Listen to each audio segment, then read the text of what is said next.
ja.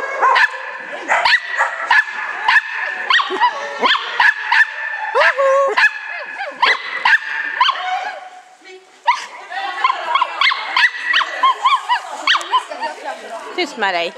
Men hallå. Gjorde jag tvärsom nu? Jag vet inte, jag har i alla fall filmat. Sen har din hund sjungit i mitt öra. Jag förstår det. Ja.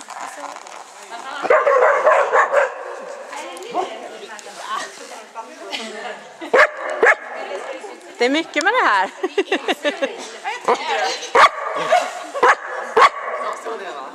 Tyst. Nu ska du få se Charlotte springa här. Hej Charlotte. Eller jag får det. Ja. Tyst. Tyst med dig.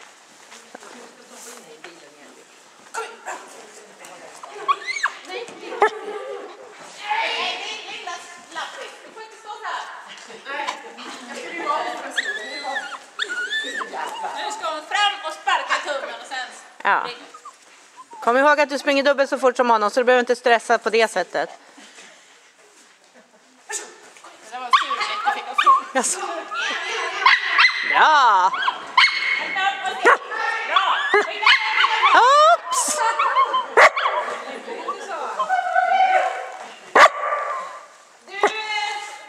Bra, duktig du var. Nu var du tystare. Ja, exakt. Frank kom in till och trodde han var med. Du visste inte. Tyst. Ja, jag har det. Så börjar Matte bli trött.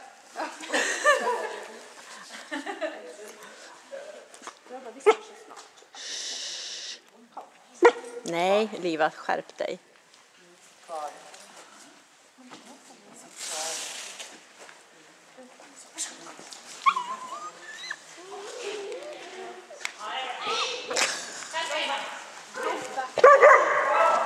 En lilla vi.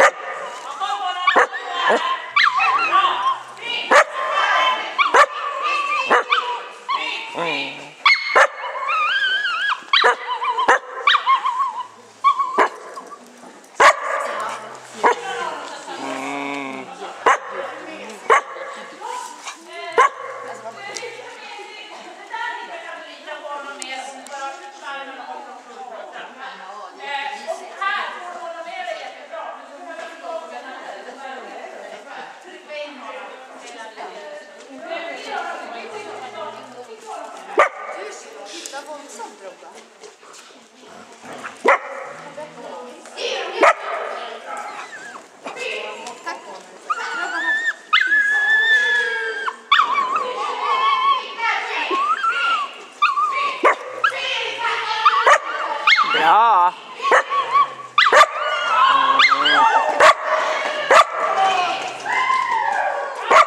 Snyggt!